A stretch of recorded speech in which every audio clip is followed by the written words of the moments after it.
स्वामी कार्तिक और गणेश की बाल लीला, दोनों का परस्पर विवाह के विषय में विवाद, शिवजी द्वारा पृथ्वी परिक्रमा का आदेश, कार्तिकेय का प्रस्थान, गणेश का माता पिता की परिक्रमा करके उनसे पृथ्वी परिक्रमा स्वीकृत कराना, विश्वरूप की सिद्धि और बुद्धि नामक दोनों कन्याओं के साथ गणेश का विवाह और उनसे क्षेम तथा लाभ नामक 2 पुत्रों की उत्पत्ति, कुमार का पृथ्वी परिक्रमा करके लौटना और शुद्ध होकर क्रौंच पर्वत पर चला जाना, कुमार खंड के श्रवण की महिमा।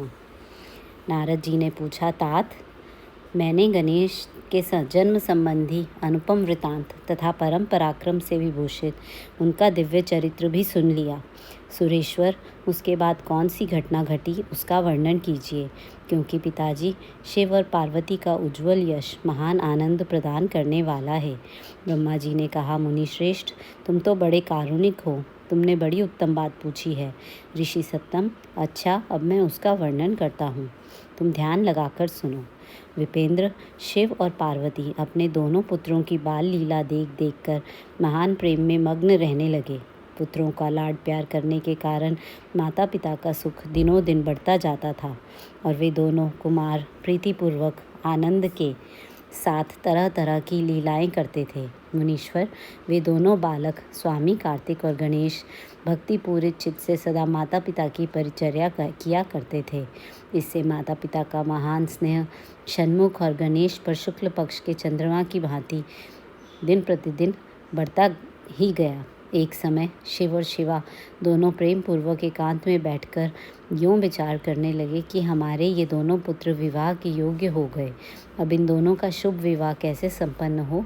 हमें तो जैसे षडानन प्यारा है वैसे ही गणेश भी है।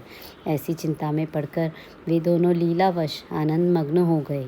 मुने, माता पिता के विचार को जानकर उन दोनों पुत्रों के मन में भी विवाह की इच्छा जाग उठी। वे दोनों पहले मैं विवाह करूँगा, पहले मैं विवाह करूँगा, यूँ बारंबार कहते हुए परस्पर विवाद करने लगे।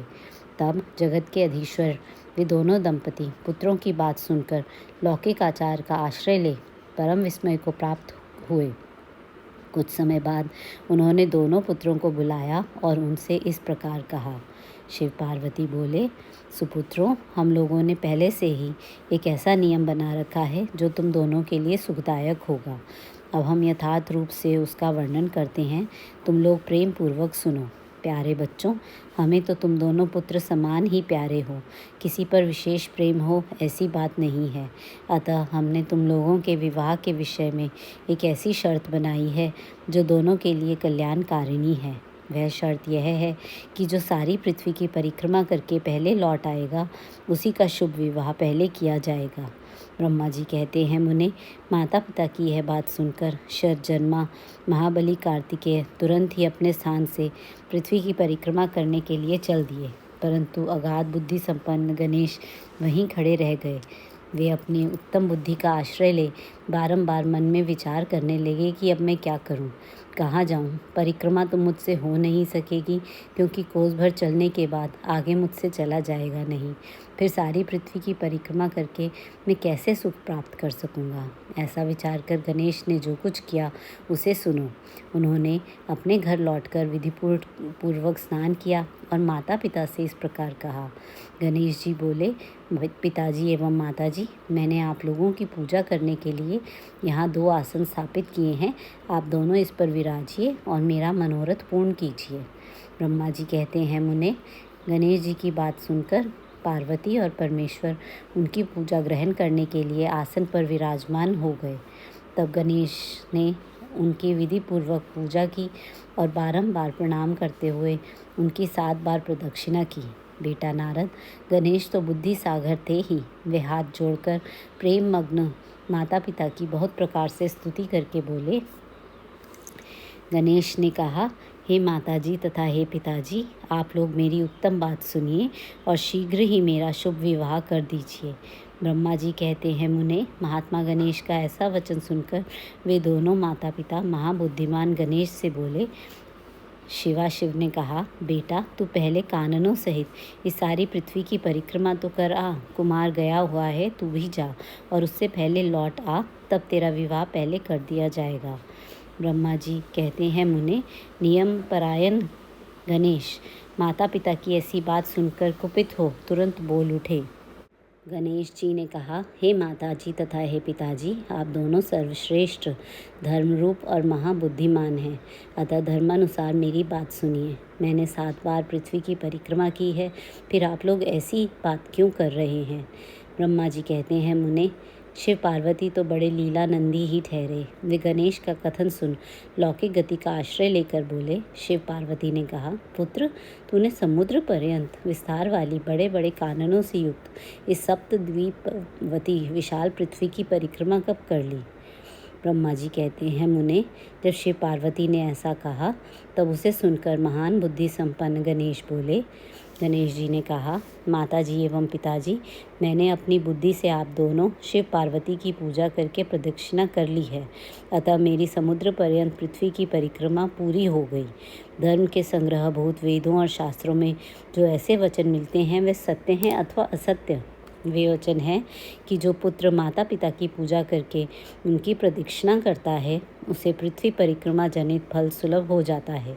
जो माता पिता को घर पर छोड़कर तीर्थ यात्रा के लिए जाता है वह माता पिता की हत्या से मिलने वाले पाप का भागी होता है, क्योंकि पुत्र के लिए माता पिता का चरण सरोज ही महान तीर्थ है। अन्य तीर्थ तो दूर जाने पर प्राप्त होते हैं, परंतु धर्म का साधनभूत यह तीर्थ तो पास में ही सुलभ है। पुत्र के लिए माता पिता और स्त्री के लिए पति, ये दोनों सुंदर तीर्थ घर में ही वर्तमान हैं। ऐसा जो वेद शास्त्र निरंतर उद्घोषित करते रहते हैं उसे फिर आप लोग असत्य कर दीजिए, और यदि वह असत्य हो जाएगा तो निस्संदेह वेद भी असत्य हो जाएगा और वेद द्वारा वर्णित आपका यह स्वरूप भी झूठा समझा जाएगा। इसलिए या तो शीघ्र ही मेरा शुभ विवाह कर दीजिए अथवा यूँ कह दीजिए कि वेद शास्त्र झूठे हैं। आप दोनों धर्म रूप हैं, अतः भली भांति विचार करके इन दोनों में जो परम उत्तम प्रतीत हो उसे प्रयत्नपूर्वक करना चाहिए। ब्रह्मा जी कहते हैं, मुने, तब जो बुद्धिमानों में श्रेष्ठ उत्तम बुद्धि संपन्न तथा महान ज्ञानी हैं वे पार्वती नंदन गणेश इतना कहकर चुप हो गए। उधर वे दोनों पति पत्नी जगदीश्वर शिव पार्वती गणेश के वचन सुनकर परम विस्मित हुए। तदनंतर वे यथार्थ भाषी एवं अद्भुत बुद्धि वाले अपने पुत्र गणेश की प्रशंसा करते हुए बोले। शिवा शिव ने कहा, बेटा, तू महान आत्मबल से संपन्न है, इसी से तुझमें निर्मल बुद्धि उत्पन्न हुई है। तूने जो बात कही है वह बिल्कुल सत्य है, अन्यथा नहीं है।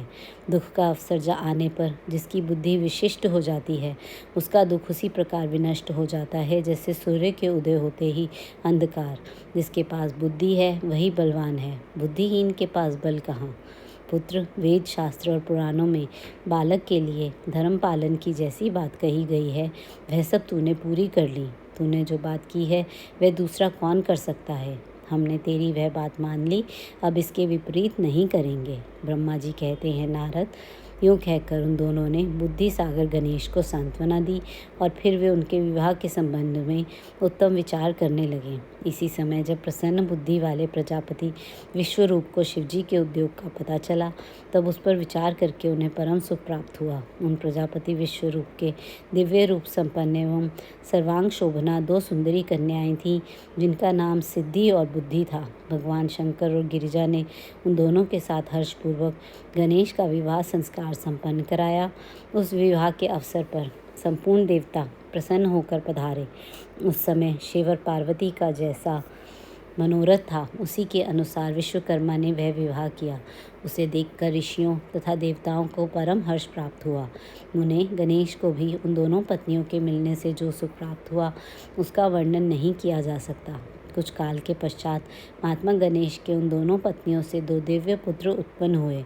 उनमें गणेश पत्नी सिद्धि के गर्भ से क्षेम नामक पुत्र पैदा हुआ और बुद्धि के गर्भ से जिस परम सुंदर पुत्र ने जन्म लिया उसका नाम लाभ हुआ।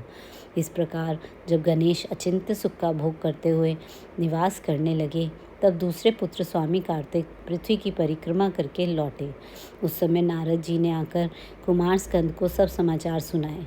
उन्हें सुनकर कुमार के मन में बड़ा क्षोभ हुआ और वे माता पिता शिवा शिव के द्वारा रोके जाने पर भी न रुककर क्रौंच पर्वत की ओर चले गए। देवर्षि उसी दिन से शिवपुत्र स्वामी कार्तिक का कुमारत्व अर्थात कुंवारपना प्रसिद्ध हो गया। उनका नाम त्रिलोकी में विख्यात हो गया। वह शुभदायक, सर्व पापहारी, पुण्यमय और उत्कृष्ट ब्रह्मचर्य की शक्ति प्रदान करने वाले हैं। कार्तिक की पूर्णिमा को सभी देवता, ऋषि, तीर्थ और मुनीश्वर सदा कुमार का दर्शन करने के लिए क्रौंच पर्वत पर जाते हैं। जो मनुष्य कार्तिक की पूर्णिमा के दिन कृतिका नक्षत्र का योग होने पर स्वामी कार्तिक का दर्शन करते हैं, उसके संपूर्ण पाप नष्ट हो जाते हैं और उसे मनवांछित फल की प्राप्ति होती है। इधर स्कंद का बिछोह हो जाने पर उमा को महान दुख हुआ। उन्होंने दीन भाव से अपने स्वामी शिवजी से कहा, प्रभु आप मुझे साथ लेकर वहाँ चलिए। तब प्रिया को सुख देने के निमित्त स्वयं भगवान शंकर अपने एक अंश से उस पर्वत पर गए और सुखदायक मल्लिकार्जुन नामक ज्योतिर्लिंग के रूप में वहाँ प्रतिष्ठित हो गए। वे सत्पुरुषों की गति तथा अपने सभी भक्तों के मनोरथ पूर्ण करने वाले हैं। वे आज भी शिवा के सहित उस पर्वत पर विराजमान हैं। बेटा नारद, वे दोनों शिवा शिव भी पुत्र स्नेह से विह्वल होकर प्रत्येक पर्व पर कुमार को देखने के लिए जाते हैं। अमावस्या के दिन वहाँ स्वयं शंभु पधारते हैं और पूर्णिमा के दिन पार्वती जी जाती हैं। मुनीश्वर, तुमने स्वामी कार्तिक और गणेश का जो वृतांत मुझसे पूछा था वह सब मैंने तुम्हें कह सुनाया। इसे सुनकर बुद्धिमान मनुष्य समस्त पापों से मुक्त हो जाता है और उसकी सभी शुभकामनाएं पूर्ण हो जाती हैं। जो मनुष्य इस चरित्र को पढ़ता एवं पढ़ाता है अथवा सुनता एवं सुनाता है, निस्संदेह उसके सभी मनोरथ सफल हो जाते हैं। यह अनुपम आख्यान पापनाशक, कीर्तिप्रद, सुखवर्धक, आयु बढ़ाने वाला, स्वर्ग की प्राप्ति कराने वाला, पुत्र पौत्र की वृद्धि करने वाला, मोक्षप्रद, शिवजी के उत्तम ज्ञान का प्रदाता, शिव पार्वती में प्रेम उत्पन्न करने वाला और शिव भक्ति वर्धक है। यह कल्याणकारक, शिवजी के अद्वैत ज्ञान का दाता और सदा शिवमय है। अतः मोक्षकामी एवं निष्काम भक्तों को सदा इसका श्रवण करना चाहिए। रुद्र संहिता का कुमारखंड संपूर्ण। सांब सदा शिव, सांब सदा शिव, सांब सदा शिव। जय शंकर। हर हर शंकर, दुख हर सुख कर, अगदम हर हर शंकर। ओम नमः शिवाय।